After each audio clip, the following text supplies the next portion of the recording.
Wagons froze in place. Horses dropped in the snow.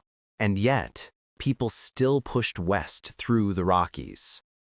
In the mid-19th century, as America expanded westward, thousands of pioneers embarked on grueling journeys across vast plains and towering mountain ranges, driven by dreams of fertile lands, gold, and new beginnings. The Rocky Mountains, a formidable barrier stretching from Canada to New Mexico, stood as one of the greatest challenges on trails like the Oregon Trail, California Trail, and others.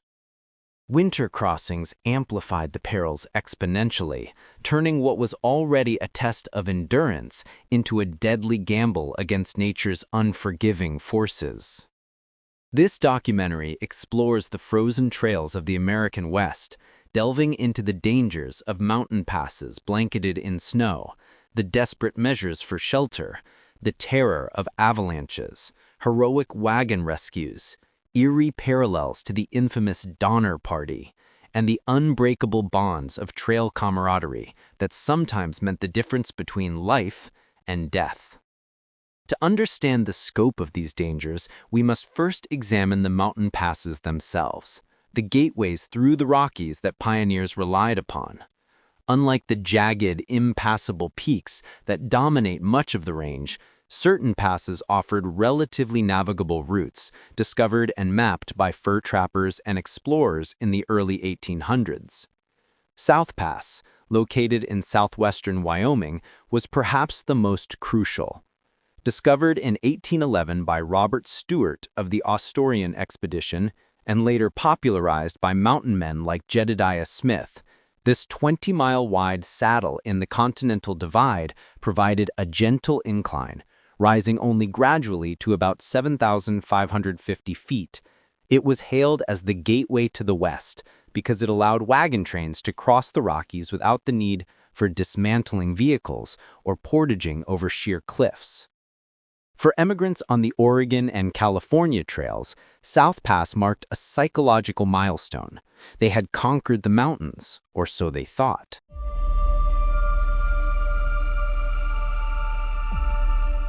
But winter transformed this benign passage into a treacherous corridor of ice and wind.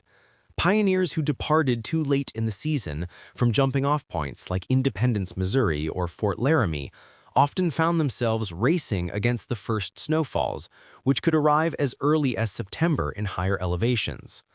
The pass's open terrain, while advantageous in summer, exposed travelers to howling blizzards that reduced visibility to zero and piled drifts high enough to bury wagons. Temperatures plummeted below freezing, causing rivers and streams to ice over, making water scarce and fording impossible without risking collapse through thin layers. Horses and oxen, the lifeblood of any wagon train, suffered immensely. Their hooves cracked on frozen ground, and without adequate forage, buried under feet of snow, they weakened and perished, leaving families stranded. Historical accounts paint vivid pictures of these hardships. In 1840s and 1850s, wagon trains aimed to reach South Pass by late summer to avoid winter's grip, but delays from river crossings, Indian encounters, or mechanical breakdowns often pushed them into the danger zone. One emigrant diary from 1852 describes a party caught in an early October storm. The snow fell thick and fast, covering the ground to a depth of 2 feet overnight. Our animals shivered in the cold, and we huddled together for warmth, fearing we might not see the morrow. Such storms not only halted progress, but also led to frostbite and hypothermia, claiming lives quietly in the night. The Rockies' winter weather was unpredictable. A clear day could turn into a whiteout within hours, disorienting even seasoned guides. Beyond South Pass, other routes posed similar threats. For those veering north on the Oregon Trail, passes like Lemhi Pass in Idaho, first crossed by Lewis and Clark in 1805, offered alternatives, but were steeper and less wagon-friendly. Lemhi, at 7,373 feet, was used sparingly by pioneers due to its rugged terrain, but in winter it became a frozen labyrinth of narrow defiles and overhanging snow cornices. Southern routes, such as those through the Sangre de Cristo Mountains in Colorado, were attempted by gold seekers during the Pikes Peak rush of 1859, but heavy snows often forced retreats or led to starvation. These passes shared common winter hazards: high winds that sculpted snow into impenetrable barriers, sub-zero temperatures that froze axles and wheels solid, and the constant risk of getting lost in the vast, featureless white expanses. The human toll was staggering. While the overall mortality rate on overland trails hovered around 4 to 6%, winter crossings inflated that figure dramatically. Families lost children to exposure, men succumbed to exhaustion while digging out wagons, and entire parties vanished under avalanches or blizzards. Yet the lure of the West, promises of free land under the Oregon Donation Land Act or the California Gold Rush, compelled them forward. Emigrants traveled in companies of 20 to 100 wagons for mutual aid, sharing resources and knowledge, but winter tested these alliances to their limits. As we delve deeper, it's essential to consider how pioneers prepared, or failed to prepare, for these frozen ordeals. Timing was critical. Most guides advise starting in April or May to hit the mountains in July or August. Those who ignored this, like the ill-fated Donner Party in 1846, paid dearly. Though their tragedy unfolded in the Sierra Nevada, it serves as a stark parallel to Rocky's crossings, highlighting the universal dangers of winter mountains.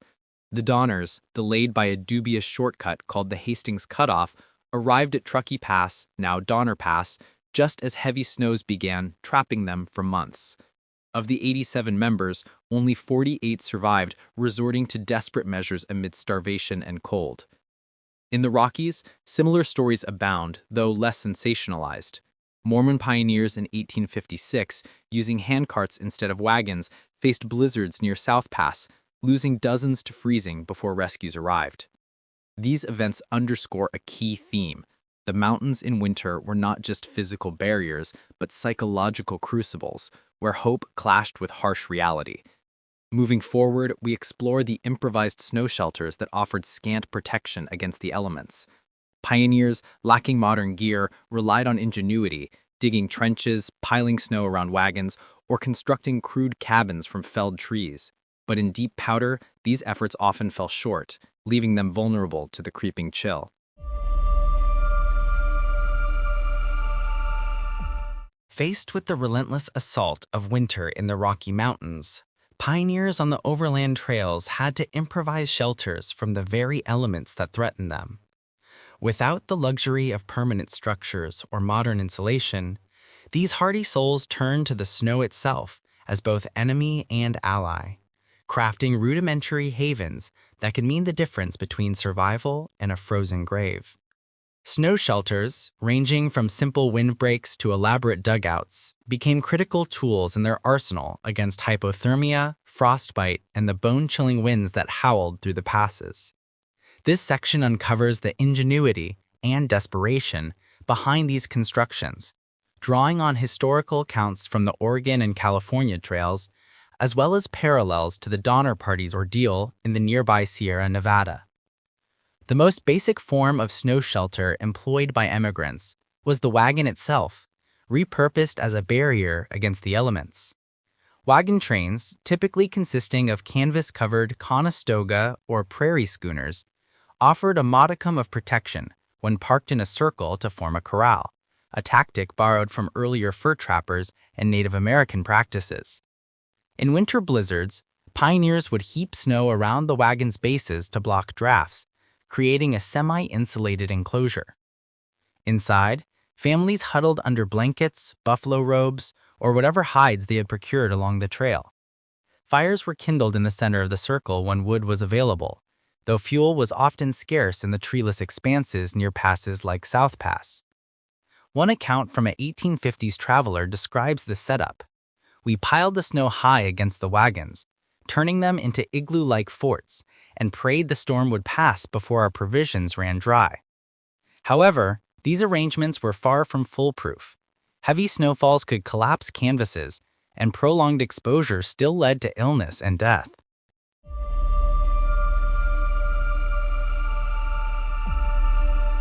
For those caught without wagons, such as the Mormon handcart companies of 1856, or when vehicles became mired in drifts, more primitive shelters were necessary. The Willie and Martin handcart companies, part of a larger Mormon migration to Utah, provide poignant examples of snow shelter improvisation in the Rockies. Delayed by late starts and mechanical issues, these groups encountered early snowstorms near the Sweetwater River in Wyoming, not far from South Pass. With only lightweight handcarts for transport, they lacked the robust wagons of typical emigrant parties. As blizzards struck in October, emigrants dug trenches into snowbanks, lining them with willow branches scavenged from nearby streams for rudimentary roofing. These snow pits, or dugouts, were essentially shallow caves, perhaps 4 to 6 feet deep, where multiple families crammed together for shared body heat. Rescuers later found survivors in such shelters at Martin's Cove, a natural indentation in the landscape that offered some wind protection. The cove, shielded by granite outcrops, became a life-saving refuge where the Martin Company hunkered down, building fires from sagebrush and rationing meager supplies. Tragically, over 200 of the 1,000 handcart pioneers perished from exposure, underscoring the limitations of these hasty constructions. Building a proper snow shelter required knowledge that many urban-bred immigrants lacked, often leading to fatal errors. Ideal shelters exploited the insulating properties of snow, which traps air and maintains a temperature around 32 degrees Fahrenheit inside as the outside mercury dipped to -20 or lower. Pioneers who interacted with mountain men or native tribes, like the Shoshone or Arapaho, sometimes adopted techniques, such as the quinsy, a mound of snow hollowed out from within, or igloo-style domes, though true igloos were rare due to the dry, powdery snow of the Rockies, which doesn't pack as well as the wetter coastal varieties. Instead, they favored snow trenches, long ditches dug perpendicular to the wind, covered with branches, canvas tarps, or overturned carts. Entrances were oriented away from prevailing gusts to prevent drifting snow from filling the interior. Tools were basic: shovels, axes, or even hands in desperation, and construction could take hours in freezing conditions, sapping precious energy.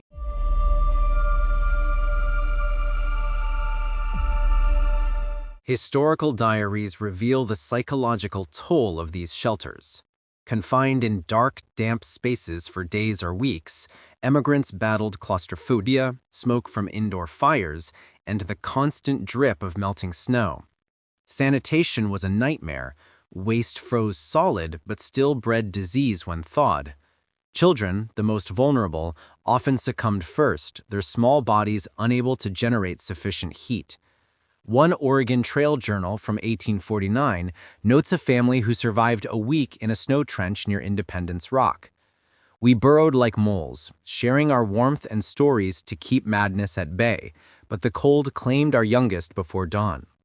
Such accounts highlight not just physical ingenuity, but emotional resilience. Parallels to the Donner Party's experience amplify these dangers, even though their tragedy occurred in the Sierra Nevada rather than the Rockies. In late 1846, the Donners, trapped by record snowfalls at Truckee Lake, now Donner Lake, hastily built 3 cabins from pine logs, but relentless storms buried them under 15 to 20 feet of drifts. Survivors effectively lived in subterranean worlds, accessing cabins via tunnels dug through the snow. They fashioned snowshoes from ox yokes and rawhide to attempt escapes, but many efforts failed amid whiteouts and exhaustion. Starvation forced horrific choices, including cannibalism, but shelters provided the initial bulwark against the cold. Rescuers, arriving in February 1847, described scenes of emaciated figures emerging from snow-covered hovels, their eyes hollow from months of torment. This mirrors Rockies incidents, like the 1856 handcart disasters, where inadequate shelters led to similar desperation.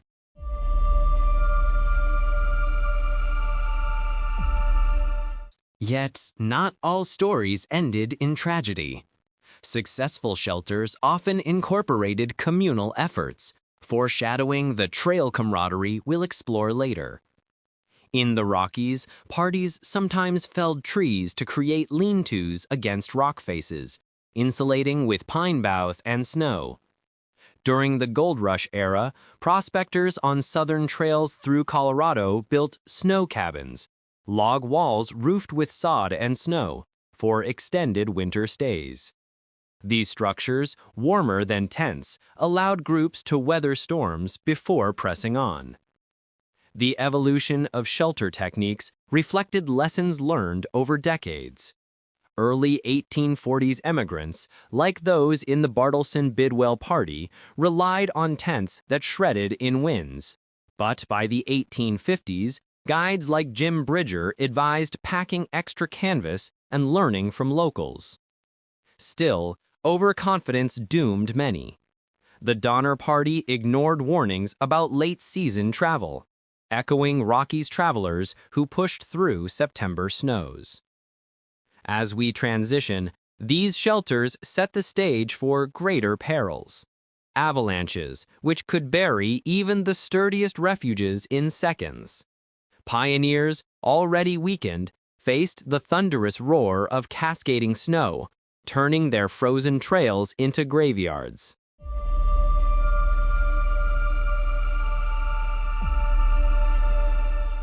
In the shadowed valleys and steep slopes of the Rocky Mountains, where snow accumulated in precarious layers, avalanches loomed as one of the most sudden and terrifying threats to winter travelers. These cascading walls of snow, ice, and debris could obliterate entire camps in moments, burying wagons, animals, and people under tons of frozen mass. For pioneers pushing through the mountains in late season, the roar of an avalanche was a harbinger of doom, transforming serene winter landscapes into scenes of chaos and loss. This segment examines the mechanics of these natural disasters, their impact on emigrant trails, rare but harrowing historical incidents during the westward expansion, and striking parallels to the Donner Party's fate, where avalanches played a role in compounding their misery. Avalanches occur when unstable snowpacks on slopes of 30 to 45 degrees give way under triggers like additional snowfall, wind loading, or human activity. In the Rockies, winter storms deposit heavy, wet snow atop lighter layers, creating slab avalanches that fracture and slide with devastating speed, up to 80 miles per hour. The mountain range's diverse topography, from gentle passes to sheer canyons, meant that while main trails like the Oregon and California routes through South Pass were relatively safe from large slides due to their gradual inclines, detours, side valleys, and alternative paths posed significant risks. Pioneers who strayed from established routes, perhaps to hunt, scout water, or evade obstacles, often ventured into avalanche terrain unknowingly. High winds sculpted cornices along ridges, which could collapse and trigger slides below, while temperature fluctuations caused melt-freeze cycles that weakened snow bonds.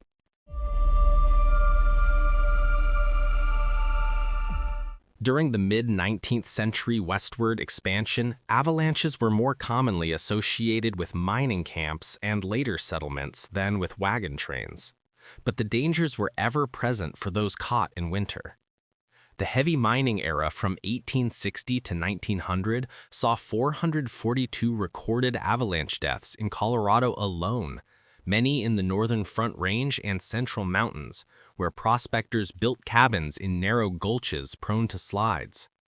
These incidents provide context for pioneer risks, as early emigrants sometimes overlapped with fur trappers and explorers in similar terrains. Historical records from the 1860s through the early 1900s document numerous fatalities on small, innocuous paths that funneled snow from above. For instance, in the northern Rockies, avalanches destroyed mail routes and stagecoach paths, foreshadowing perils for any winter traveler. On the primary emigrant trails, avalanches were less frequent, but not unknown, especially in winter crossings of steeper sections. South Pass, at 7,550 feet, is a broad, windswept plateau rather than a narrow defile, reducing the likelihood of massive slides. However, adjacent areas like the Wind River Range to the north or the Laramie Mountains to the east featured steeper slopes where snow could accumulate and release. Pioneers delayed by breakdowns or weather sometimes camped in vulnerable spots, such as the base of hills or in ravines for wind protection, unwittingly placing themselves in avalanche chutes, natural paths where slides recur.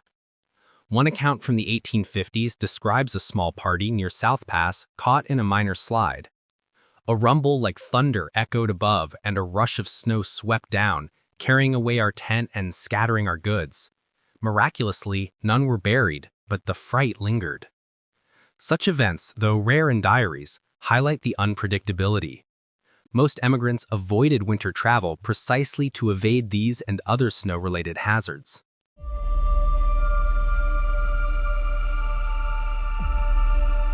Further north or south, alternative routes amplified the danger. In the Teton Range near Jackson Hole, winter passages over Teton Pass, used sporadically by later settlers and mail carriers, were notorious for avalanches. In 1913, mail carrier Owen Curtis was nearly killed when an avalanche buried his sleigh, illustrating ongoing risks in the region. During the pioneer era, groups veering toward Idaho or Montana might encounter similar threats in passes like Lemhi or Moneta, where heavy Pacific Northwest snows built up on forested slopes. The Mormon handcart companies of 1856, while primarily felled by exposure and starvation near South Pass, faced blowing snow that mimicked avalanche conditions, with drifts acting like mini-slides that buried supplies. Rescuers reported digging through hardened snowpacks that had shifted overnight, entombing the weekend.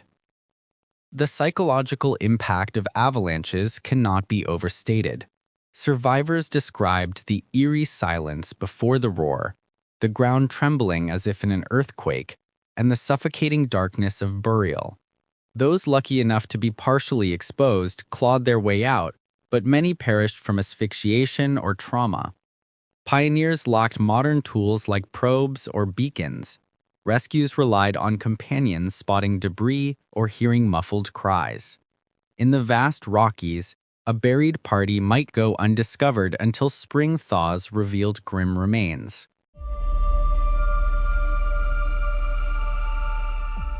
Parallels to the Donner Party underscore these horrors, though their saga unfolded in the Sierra Nevada.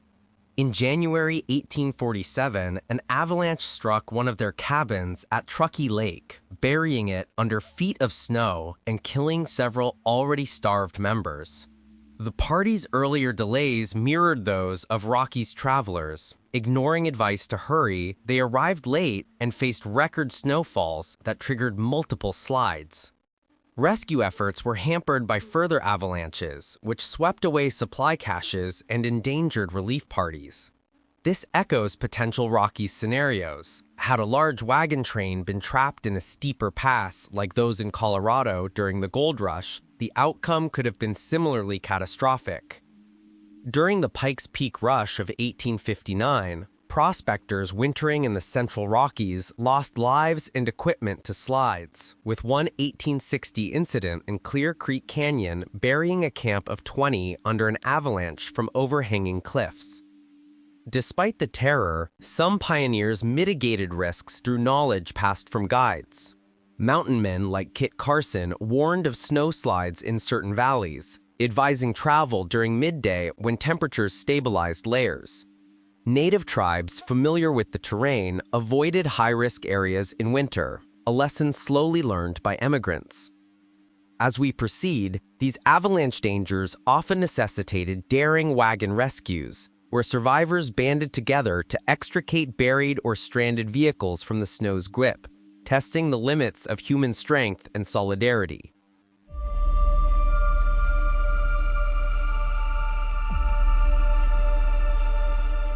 When wagons became ensnared in the deep snows of the Rocky Mountains, the true test of pioneer resolve began. Stranded amid blinding blizzards and unforgiving drifts, emigrants faced the daunting task of rescuing their vehicles, their mobile homes laden with precious supplies, from nature's icy clutches. These operations demanded not only physical strength, but also clever improvisation, as teams of men, women, and even children labored together to free wheels frozen solid or buried under feet of powder. Wagon rescues in winter were acts of desperation and heroism, often turning the tide between survival and catastrophe on trails like the Oregon and California routes. This exploration delves into the methods employed, the harrowing accounts from the mid-19th century, and the profound parallels to the Donner Party's rescue efforts, where relief parties braved the elements to save the entrapped. The process of rescuing a stuck wagon in winter snow was a grueling endeavor, compounded by the harsh conditions of the Rockies. Pioneers typically traveled in companies for precisely such contingencies, pooling resources and manpower. When a wagon bogged down, often in drifts that accumulated in depressions or after storms, the first step was assessment. Was the vehicle merely stuck, or had axles cracked from the cold, wheels splintered on hidden rocks? Temperatures well below freezing caused metal to contract and wood to become brittle, exacerbating breakdowns.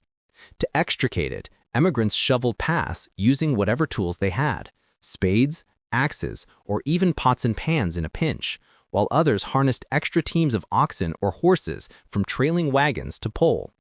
Ropes and chains were looped around axles, with men forming human chains to heave in unison, their breaths steaming in the frigid air. In deeper snow, they might construct ramps from felled logs or compacted snow to gain traction, a technique borrowed from mountain men who had navigated these terrains on foot or horseback. Historical diaries from the Oregon Trail era vividly captured these scenes. Near South Pass, where snow could pile unpredictably even in early fall, parties like those in the 1850s often spent days digging out multiple wagons. One emigrant recounted an 1852 incident. Our lead wagon sank to its hubs in a drift, halting the train. We toiled from dawn till dusk, melting snow with fires to loosen the ice, then yoking double teams to haul it free. Exhaustion claimed us, but we pressed on, knowing delay invited worse storms. Such rescues were not isolated. Entire trains could become immobilized, requiring systematic efforts where stronger members rotated duties to prevent frostbite. Women and children contributed by gathering wood for warming fires or tending to the animals, which were vital for the pulls, but prone to weakening without forage. In extreme cases, loads were lightened by discarding belongings, furniture, tools, even food, to reduce weight, a heartbreaking necessity that echoed the tough choices of westward migration. The more than handcart companies of 1856 provide some of the most dramatic examples of winter rescues in the Rockies. Though they used lightweight carts rather than full wagons, the principles were akin and the stakes identical. The Willie and Martin companies, comprising over 1,000 Latter-day Saints emigrating from Europe, departed late in the season and were battered by early October blizzards near the Sweetwater River in Wyoming. With handcarts mired in snow and emigrants dying from exposure, Brigham Young in Salt Lake City mobilized rescue parties upon hearing of their plight via express riders. These rescuers, numbering around 200 men with wagons laden with supplies, braved sub-zero temperatures and howling winds to reach the stranded groups. At Rocky Ridge, the Willie Company endured a brutal 15-mile push through waist-deep snow, with rescuers arriving just in time to assist the weakest over the summit. For the Martin Company, further east, rescuers found them at Red Buttes, emaciated and frozen, and guided them to Martin Cove for shelter before escorting survivors to Devil's Gate and onward. Over 200 perished overall, but the rescue saved hundreds, involving heroic feats like carrying the infirm across rivers on backs or in carts. These efforts highlighted the scale of organized aid possible when communities rallied, a contrast to the more isolated wagon trains on secular trails.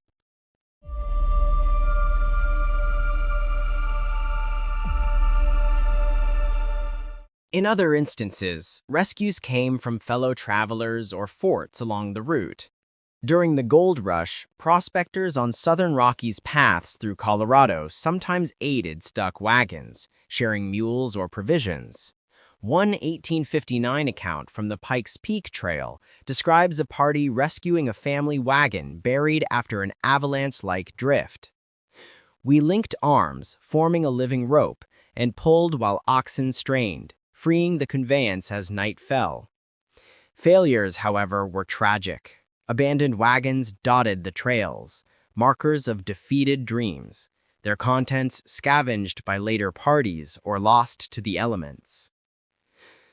The Donner Party's saga offers stark parallels, illustrating wagon rescues on a grander, more infamous scale in the Sierra Nevada, but with direct relevance to Rocky's perils. Trapped in late 1846 by heavy snows at Truckee Pass, the party's wagons were immobilized under drifts, forcing them into cabins. Initial self-rescue attempts, like the Forlorn Hope Group's snowshoe trek, failed miserably, but news reached Sutter's Fort, prompting 4 relief expeditions in early 1847. The first, led by Aquila Glover and Daniel Rhodes, arrived on February 19, battling blizzards to evacuate 23 survivors, many children, while leaving supplies for others. Subsequent parties, including one with James Reed, banished earlier from the group, faced avalanches and starvation, rescuing more but finding cannibalism had occurred. These rescues mirrored potential Rockies scenarios, delayed parties summoning aid from forts like Laramie or Bent's, with rescuers navigating treacherous passes to extract the stranded. The Donner's delays from the Hastings cutoff paralleled late Rockies crossings, where poor timing led to snow entrapment.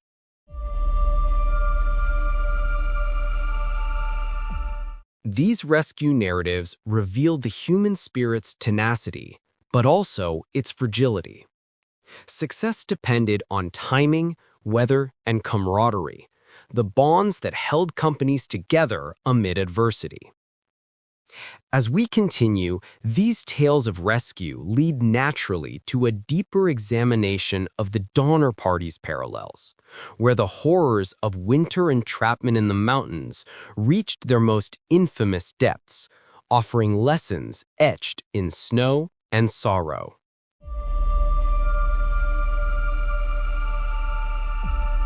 The saga of the Donner Party stands as one of the most chilling chapters in the annals of American westward expansion, a tale of ambition thwarted by nature's fury that resonates deeply with the perils faced by pioneers in the Rocky Mountains.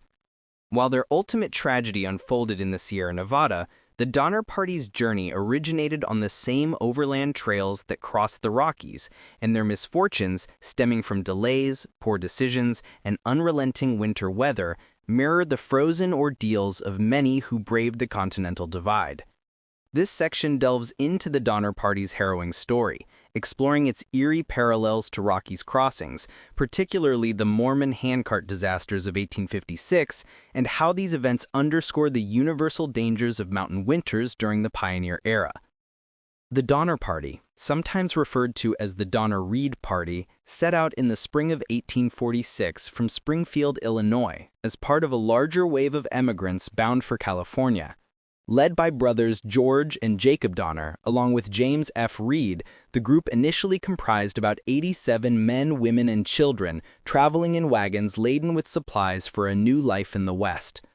They followed the established California Trail, which took them across the plains and through the Rockies via South Pass, a route familiar to Oregon-bound pioneers. Up to this point, their journey paralleled that of countless others, fording rivers, enduring dust and heat, and navigating the gentle ascent of South Pass without major incident. However, a fateful decision loomed that would seal their doom.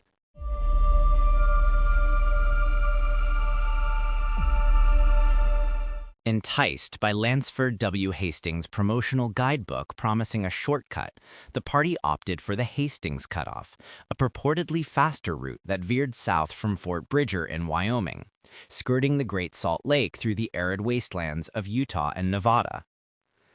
This untested path proved disastrous. Rough terrain, waterless stretches, and navigational errors added weeks to their travel, delaying them by nearly a month. By the time they reached the Sierra Nevada in late October, early snowstorms had already blanketed the passes, trapping them at Truckee Lake, now Donner Lake, and Alter Creek. What followed was a winter of unimaginable suffering. Record snowfalls buried their makeshift cabins under 20 feet of drifts, food supplies dwindled, and starvation set in. Desperate escape attempts on improvised snowshoes failed amid blizzards, and as deaths mounted from exposure and malnutrition, survivors resorted to cannibalism to endure. Of the original 87, only 48 survived, rescued in waves by parties from California between February and April 1847. This catastrophe was not isolated to the Sierra. Its roots lay in the same miscalculations that plagued Rockies travelers. The Donner Party's delay on the Hastings Cutoff, much of which traversed the eastern flanks of the Rockies and the Great Basin, echoes the late starts that doomed parties in the Central Rockies. Pioneers who lingered too long at jumping-off points or were slewed by breakdowns often arrived at South Pass just as autumn snows began, facing entrapments similar to the Donhams. The psychological toll was comparable, initial optimism giving way to despair, as storms isolated groups, forcing reliance on dwindling resources.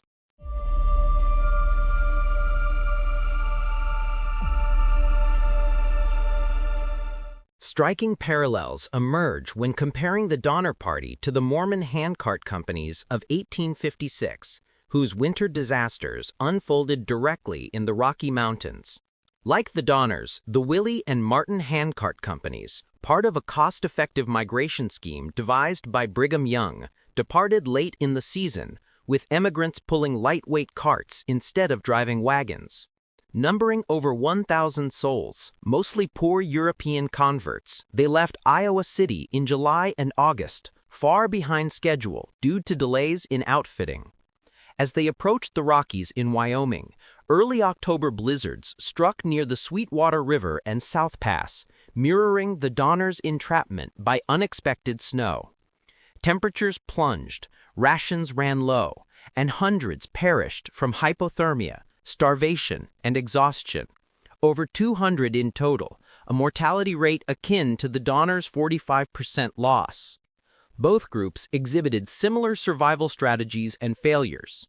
The Donners built crude cabins and dug snow pits for shelter, much like the handcart pioneers' trenches and coves at Martin's Cove and Rocky Ridge. Avalanches and drifting snow compounded their isolation in both cases. While the Sierra slides buried Donner cabins, Wyoming winds created drift barriers that halted handcart progress. Rescue efforts highlight further similarities. Organized relief from Salt Lake City saved many handcarts, just as California parties extracted Donner survivors, involving heroic treks through deep snow. Yet differences underscore varying contexts. The Donners' cannibalism stemmed from total isolation, while the Mormons, part of a larger church network, avoided such extremes but still suffered immensely.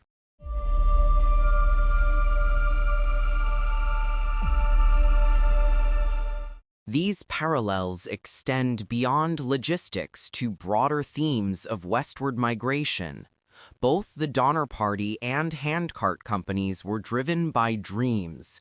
California's fertile valleys for the former, Zion in Utah for the latter, but underestimated the mountains' winter wrath. Historical accounts note how both ignored warnings. Hastings' route was unproven, much like the handcart plan's risks, criticized even within Mormon leadership.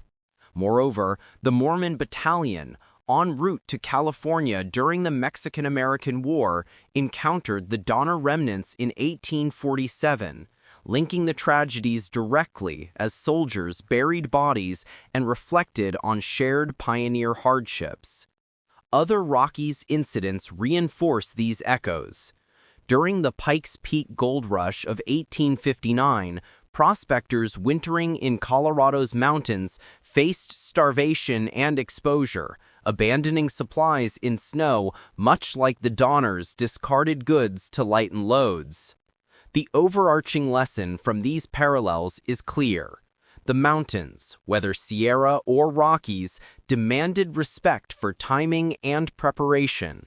Late crossings invited disaster, turning trails into frozen tombs.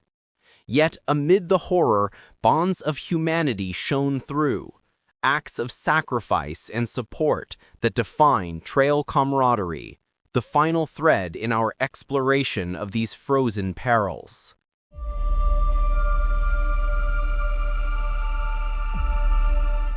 Amid the frozen desolation of the Rocky Mountains, where blizzards erased horizons and cold seeped into every fiber of existence, the spirit of trail camaraderie emerged as a beacon of hope for beleaguered pioneers.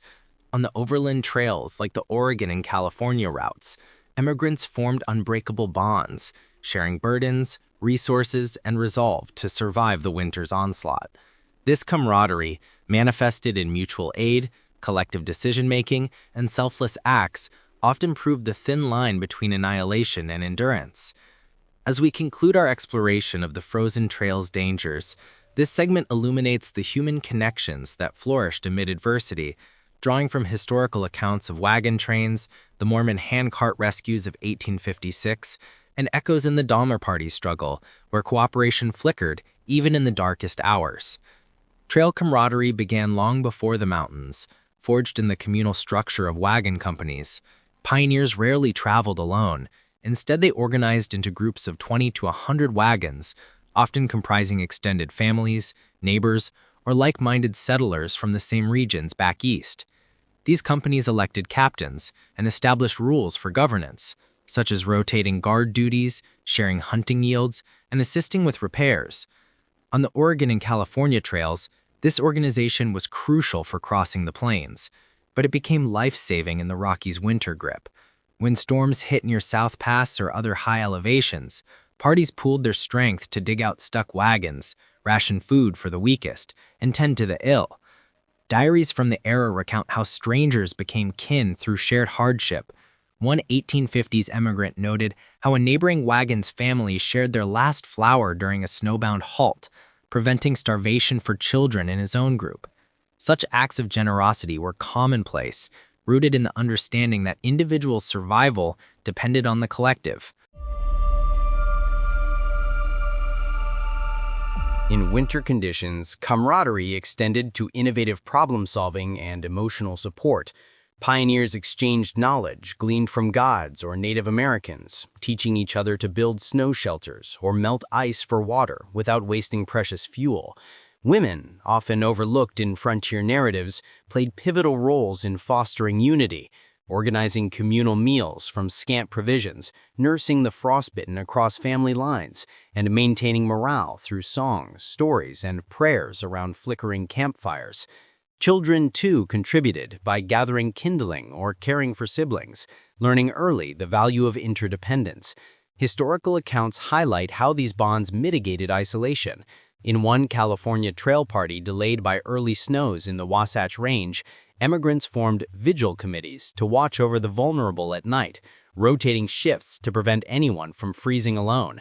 This sense of community transformed the trails from mere paths into networks of solidarity, where a single act of kindness could inspire the group to push forward.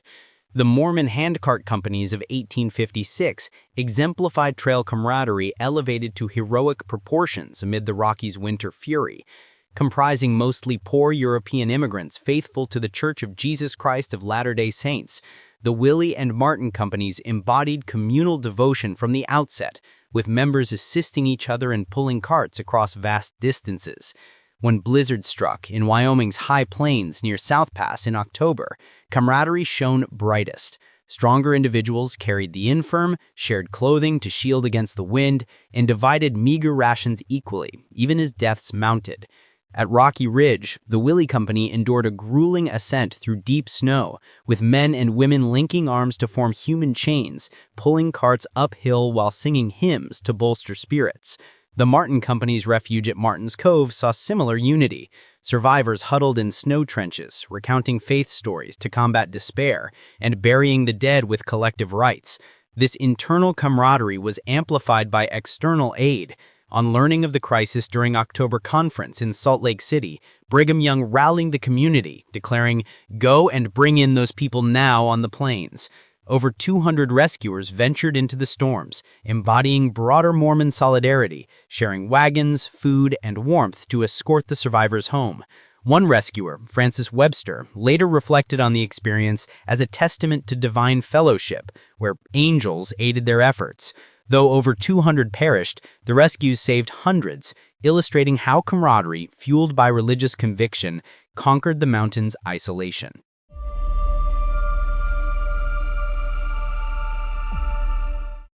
Even in the Donner Party's infamous ordeal, glimmers of camaraderie pierced the veil of tragedy, offering parallels to Rocky's experiences.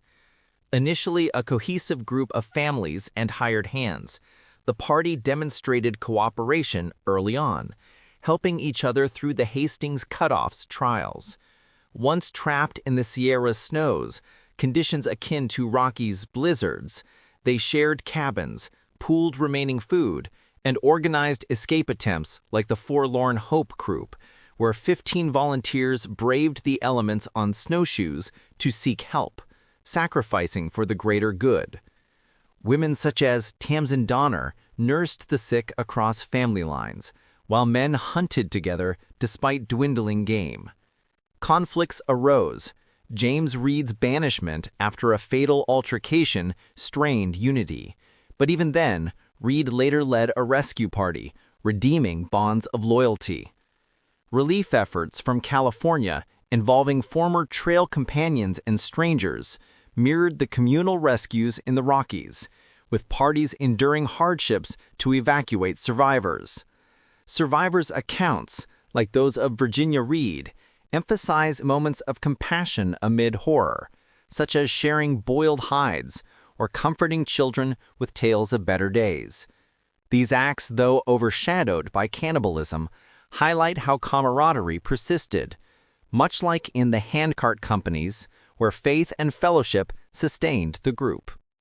Beyond these marquee events, everyday camaraderie on the trails included interactions with Native Americans, who sometimes offered guidance or trade, fostering cross-cultural alliances against winter's threats. Mountain men and fort traders, like those at Fort Laramie, provided aid to stranded parties, extending the web of support. In the Gold Rush era, California Trail emigrants formed ad hoc alliances, sharing routes and warnings about snowy passes. These bonds left lasting legacies. Many survivors settled together in Western communities, their trail-forged friendships enduring.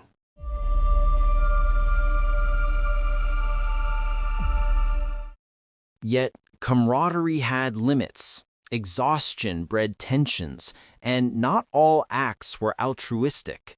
Still, in the Rockies' frozen crucible, it was this human connection that often triumphed, turning peril into a shared epic of resilience.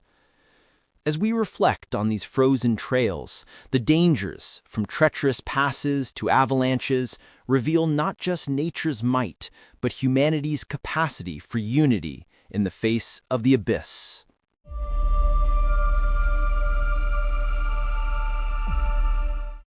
The frozen trails of the American West, etched with the footprints of pioneers who dared the Rocky Mountains in winter, left an indelible mark on the nation's history. A legacy of peril, perseverance, and profound change. As wagon trains battled snow-choked passes and forged bonds of camaraderie to survive, their stories became cautionary tales and inspirations for future generations. This segment shifts our gaze from the immediate dangers to the broader impacts, how these winter ordeals influence the course of westward expansion, shape settlement patterns, and ultimately paved the way for technological advancements that tamed the mountains. Drawing parallels to the Donner Party's enduring notoriety, we examine the long-term consequences of these frozen gambles, revealing how tragedy spurred innovation and remembrance in the unfolding American epic. The immediate aftermath of winter crossings in the Rockies was a reshaping of migration strategies. Early pioneers' harrowing experiences, disseminated through letters, diaries, and newspaper accounts, warned subsequent emigrants of the mountain's wrath. By the late 1840s, guidebooks proliferated, authored by survivors like Lansford Hastings, ironically the promoter of the Donner disastrous cutoff, and more reliable figures such as Joseph Ware, whose Emigrant's Guide to California emphasized timing. Depart early, reach South Pass by midsummer, and avoid late-season risks. These publications, often sold at jumping-off towns like Independence, Missouri, incorporated lessons from frozen trails, stock extra fodder for animals, carry snowshoes or skis inspired by native designs, and travel in larger companies for enhanced camaraderie and rescue potential. The U.S. government, recognizing the human cost, commissioned surveys. Captain Howard Stansbury's 1849 expedition mapped safer routes through the Rockies, influencing military and civilian paths alike.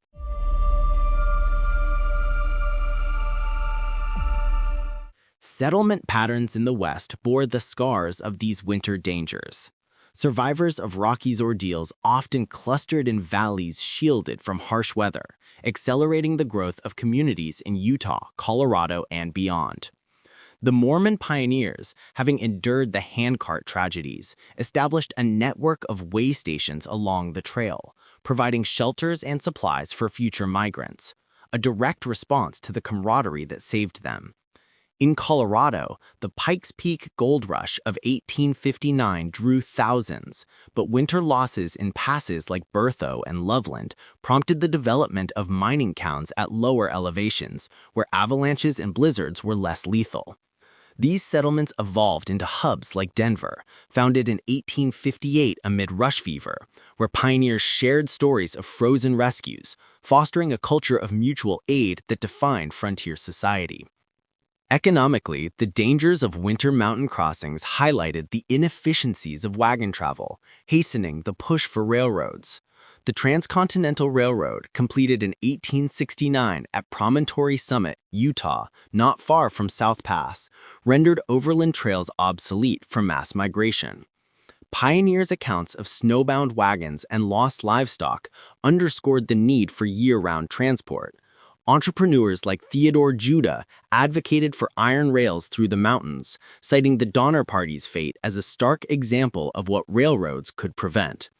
The Central Pacific's Herculean effort to blast tunnels through the Sierra Nevada echoed similar feats in the Rockies by the Denver and Rio Grande Railroad in the 1870s, conquering passes like Marshall and Tennessee with engineering marvels. These lines not only boosted commerce, shipping goods without seasonal interruptions, but also saved lives as winter travel shifted from perilous wagons to heated cars.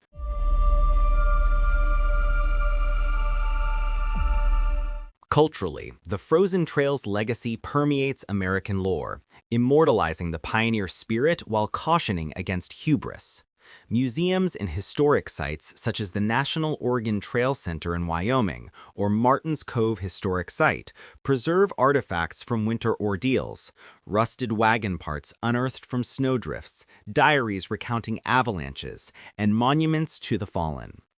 Annual reenactments, like the Mormon Trek simulations, allow modern participants to experience scaled-down versions of snow shelters and handcart poles, emphasizing camaraderie's role in survival. Literature and film have amplified these tales. Books like The Indifferent Stars Above by Daniel James Brown retell the Donner story with Rocky's parallels, while documentaries explore how these events shaped national identity, a blend of triumph over adversity and reflection on manifest destiny's costs. Parallels to the Donner Party's legacy are particularly poignant, as their tragedy became a national symbol of winter mountain dangers, influencing perceptions far beyond the Sierra. The party's survivors, like the Reed and Breen families, settled in California and shared their stories through interviews and memoirs, which circulated widely and informed Rockies travelers. Virginia Reed's famous letter, "Never take no cutoffs and hurry along as fast as you can," became a mantra for emigrants, directly impacting preparations for South Pass crossings. The Donner Memorial State Park, established in 1927, draws visitors to ponder entrapment parallels with Rockies incidents such as the handcart company's plight, fostering educational programs on avalanche awareness and shelter building. In popular culture, the Donner cannibalism overshadowed similar desperation in the Rockies, but historians note comparable acts during isolated gold rush winters, where starvation forced grim choices amid snow-blocked passes.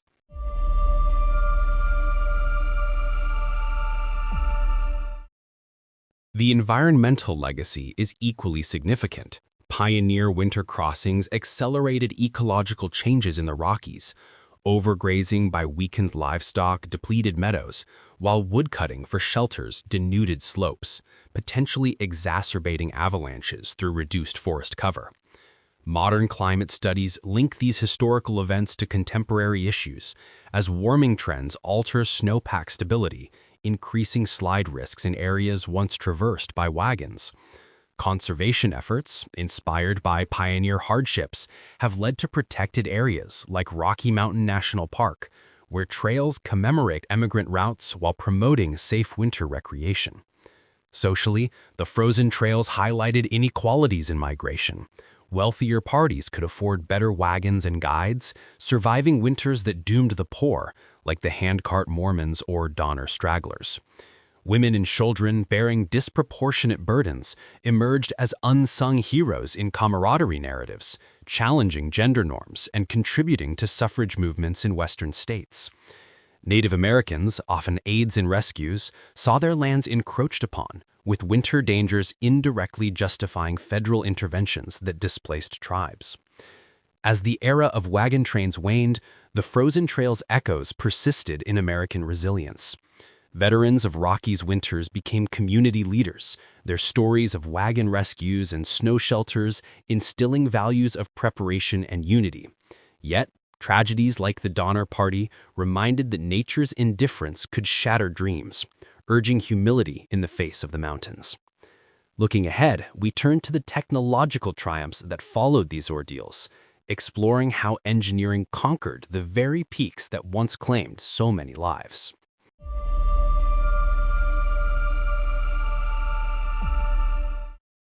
The indomitable spirit of the pioneers who braved the frozen trails of the Rocky Mountains not only etched tales of survival into the annals of history, but also ignited a wave of technological innovation that would forever alter the American landscape. As stories of wagons entombed in snow, avalanches thundering down slopes, and desperate rescues spread eastward, visionaries and engineers turned their gaze westward, determined to conquer the very mountains that had claimed so many lives.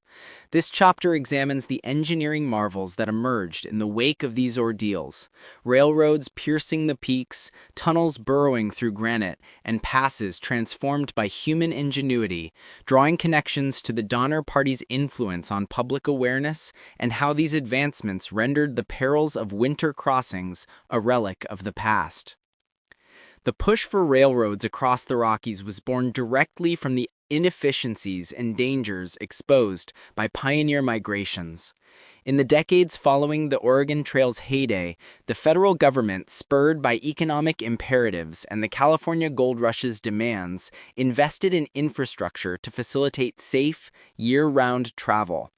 The Pacific Railway Act of 1862, signed by President Abraham Lincoln amid the Civil War, authorized the construction of the first transcontinental railroad, linking the Missouri River to the Pacific Ocean.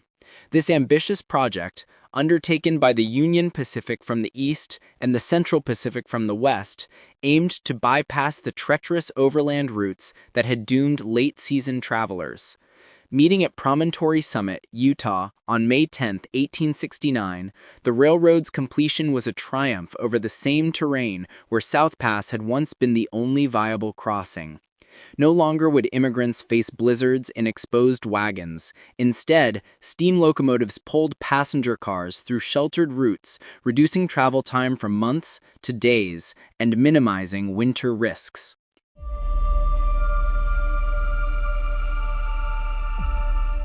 Engineering challenges in the Rockies mirrored the pioneer struggles, demanding solutions to snow, avalanches, and steep grades.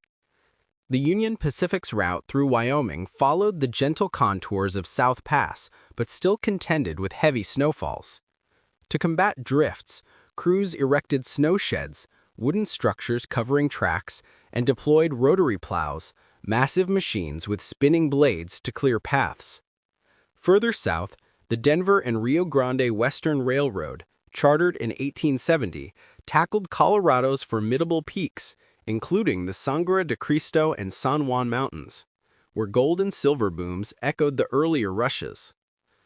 Narrow-gauge tracks allowed tighter curves around cliffs, while switchbacks and loops like the famous Georgetown Loop ascended grades too steep for standard rails. These innovations prevented the kind of entrapment that plagued wagon trains, with heated cars offering refuge from the cold that had frozen horses and humans alike. Tunnels represented the pinnacle of this conquest, burrowing through mountains that pioneers could only skirt or summit at great peril. The Moffett Tunnel, completed in 1928 under Colorado's James Peak, exemplified this.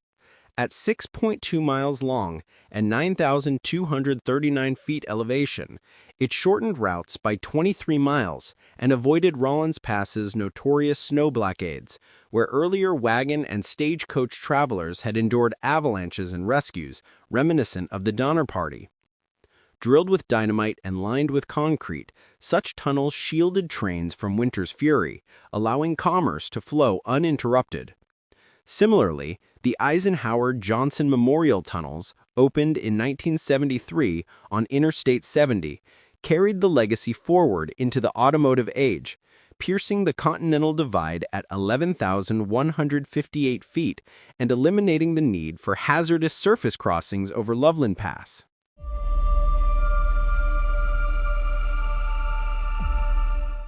These advancements were not without their own human costs, echoing the pioneer camaraderie and sacrifices. Chinese laborers on the Central Pacific, facing Sierra snows akin to Rockies' winters, blasted through granite with nitroglycerin, losing hundreds to explosions and avalanches. Their resilience, much like the handcart Mormons, highlighted immigrant contributions to taming the West. Irish workers on the Union Pacific endured blizzards in Wyoming, building snow fences and camps that fostered bonds similar to trail companies. These workers' stories, preserved in museums like the Golden Spike National Historical Park, connect directly to pioneer narratives, showing how collective effort overcame natural barriers. The Donner Party's tragedy played a pivotal role in galvanizing support for these technologies. Sensationalized in newspapers and books, such as Charles McGlashan's 1879 History of the Donner Party, the event raised public outcry for safer alternatives to overland travel. Politicians cited the Donner's fate in debates over railroad funding, arguing that federal investment could prevent future disasters. The Sierra Nevadas challenges, where the Central Pacific laid tracks over Donner Pass itself, were tackled with snow sheds spanning 37 miles, directly addressing the avalanches and drifts that buried the party. Judah Pass, named for engineer Theodore Judah, symbolized this victory. His vision for a transcontinental line was realized atop the same slopes where rescuers had trudged through snow to save Donner survivors.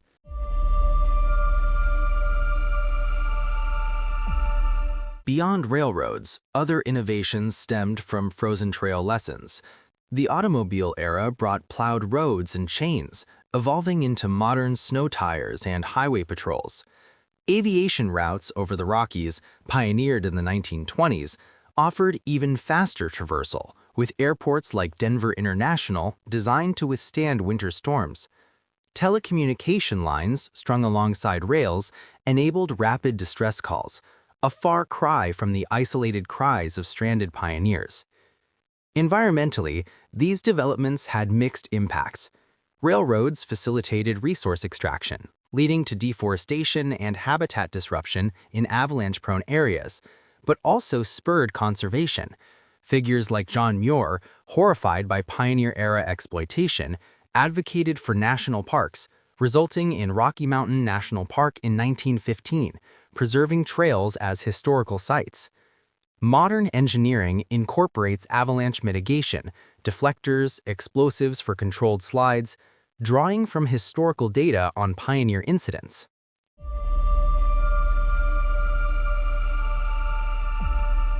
Socially, the conquest of the mountains democratized westward movement. What was once a perilous journey for the hardy became accessible to all, boosting population growth in states like Colorado and Utah. Descendants of pioneers, including Donner survivors, often championed these projects. Patrick Breen's family, for instance, thrived in California, their legacy intertwined with the railroads that followed. Yet the frozen trail's dangers persist in subtler forms. Climate change alters snow patterns, increasing wet slab avalanches in the Rockies, challenging even modern infrastructure. Backcountry skiers and hikers heed pioneer warnings, using beacons and probes for rescues that echo historical efforts. As we delve deeper, these technological triumphs set the stage for cultural commemorations, monuments, museums, and media that keep the frozen trails stories alive, ensuring the lessons of the past inform the present.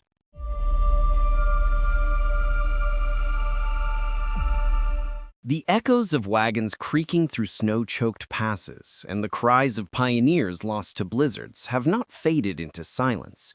Instead, they resonate through cultural commemorations that honor the frozen trail's legacy. Across the American West, monuments rise from the earth, museums preserve artifacts of endurance, and media retell the stories of mountain perils, ensuring that the dangers of winter crossings, from avalanches to desperate shelters, remain vivid lessons for today. This exploration delves into the sites, memorials, literature, and films that immortalize the Oregon Trail pioneers, the Mormon handcart tragedies, and the Donner Party's harrowing parallels, transforming historical tragedy into educational inspiration and cultural touchstones. Historic sites dot the landscape of the Rocky Mountains and beyond, serving as tangible links to the past where visitors can walk in the footsteps of those who braved the frozen ordeals. The National Historic Oregon Trail Interpretive Center in Baker City, Oregon, stands as a premier destination, offering immersive exhibits that recreate the pioneer experience, including replica wagon camps and displays on winter hardships like building snow shelters and surviving blizzards near South Pass. Perched on Flagstaff Hill, the center overlooks actual trail ruts etched into the earth, allowing guests to envision emigrants hunkering down against howling winds. Interactive elements, such as simulated river crossings and artifact handling, bring to life the camaraderie that sustained groups through avalanches and wagon rescues, drawing over 50,000 visitors annually to reflect on the human cost of westward expansion.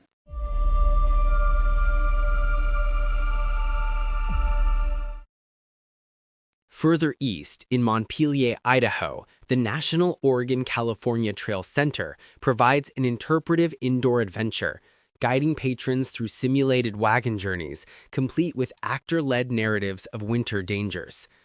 Here, exhibits highlight the split-in trails where California-bound parties like the Donner Group veered toward their fateful Sierra entrapment, paralleling Rocky's risks with detailed maps and dioramas. The center's Rails and Trails Museum connects pioneer struggles to later railroad triumphs, emphasizing how frozen perils spurred technological advances.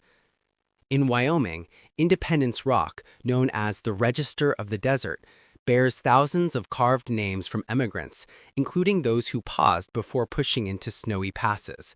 Today, it's part of the Mormon Pioneer National Historic Trail, where interpretive signs recount handcart rescues amid October storms.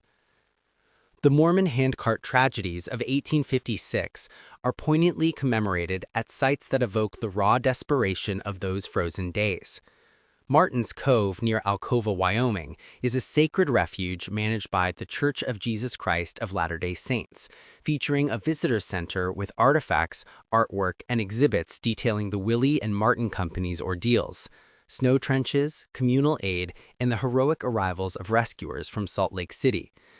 Visitors can trek handcart replicas along the original paths, experiencing a fraction of the exhaustion and unity that saved lives, with programs emphasizing faith-driven camaraderie.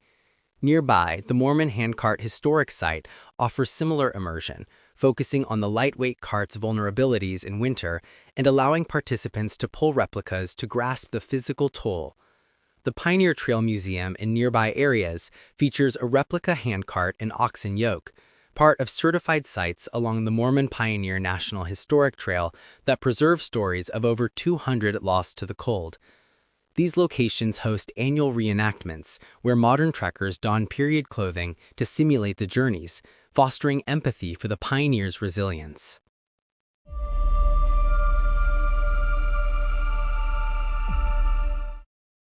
For the Donner Party, memorials cluster in California's Sierra Nevada, but their stories' ties to Rocky's routes make them integral to the broader narrative of mountain winters. Donner Memorial State Park, encompassing Donner Lake and the Emigrant Trail Museum, stands as the epicenter of remembrance, with a visitor center housing artifacts from the 1846-47 entrapment, tools, clothing, and personal items that speak to improvised shelters and starvation. The 1918 Pioneer Monument, a towering bronze statue of settlers gazing west, marks the snowline's depth that winter, symbolizing the universal pioneer struggle echoed in Rocky's avalanches and rescues. Interactive displays detail the Hastings cutoff delays, paralleling late Rocky's crossings, while hiking trails lead to cabin sites buried under drifts. The museum, updated in 2015, incorporates Native American perspectives from the Washoe tribe and Chinese railroad workers, broadening the context of survival and innovation. In Utah, the Donner Reed Memorial Museum at 20 Wells commemorates an earlier stop on their journey, showcasing relics from the party and highlighting the arid delays that set the stage for snowy disaster. These sites attract historians and tourists alike, with guided tours exploring cannibalism's grim reality without sensationalism, focusing instead on human endurance.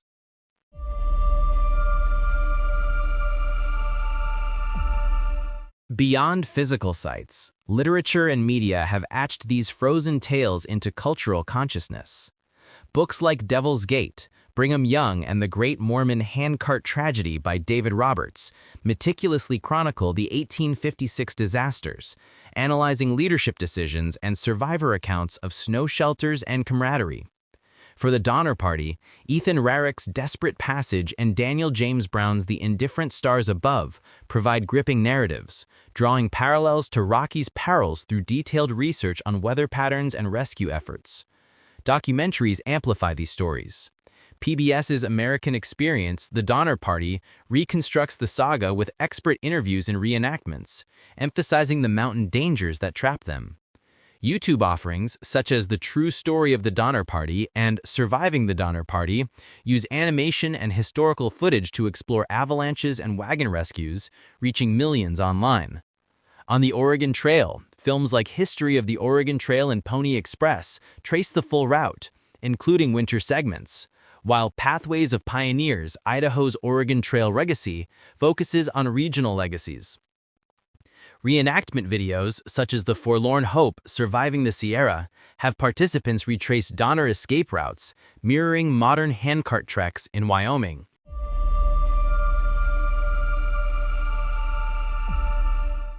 These commemorations serve educational purposes, teaching about climate's unpredictability and the value of preparation, lessons resonant in today's world of extreme weather. Annual events, like Oregon Trail Days festivals, blend history with fun, featuring wagon rides and storytelling to engage younger generations. Yet they also prompt reflection on the era's darker aspects, displacement of native peoples, and environmental impacts from trail use. As these stories endure through stone and screen, they remind us that the frozen trail's dangers, while conquered by technology, still hold timeless warnings. In our final segments, we turn to modern echoes, how contemporary adventurers face similar perils in the Rockies, and the ongoing quest to balance exploration with safety.